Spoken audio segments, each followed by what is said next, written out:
was just... Oh, no, it can't be. Maybe I can be of assistance. No, no thank you. I think I can make my way back on my own. I'm sorry, there's no going back. Look, I know who you are, and I think there's been a terrible mistake. I doubt that. No, really. I had this all worked out, and it wasn't supposed to happen this way. Life is what happens when you're waiting for your plans to be fulfilled. Listen, it's been my experience in life that everything is negotiable. Can't we just negotiate this? We could, if this was life. But this is... Don't say it. If you say it, then we can't negotiate. Listen, I know who you are. You're the angel of death, and you've come to get me. But I had this all worked out. This wasn't supposed to happen for at least another 20 years or so. So you need to go back to your boss and tell him. Tell him this is way too premature. So you're saying that you're not ready to die? Please, don't use the D word. Use the D word, I'll lose my negotiating position.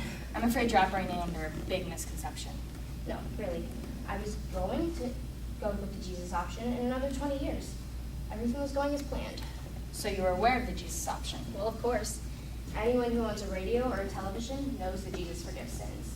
And believe me, I was going to trust Jesus to forgive my sins as soon as I was diagnosed with cancer or heart disease. But you didn't die of cancer. Please, don't use the D word. If you use the D word, I'll lose my negotiating position. Listen, I hate to burst your bubble, but you have no negotiating position. You lost it when you died. See? There you go again. When you say that, you destroy most of my You options. seem to think that saying the word makes it In happen. the beginning was the word. The word is a person, not an utterance, and that person has declared all your options now null and void. You don't understand. I intended to trust Jesus. Doesn't that count for something? I'm sorry, but both rewards and punishments in eternity are based on what you've done, not on what you've planned or what you've intended.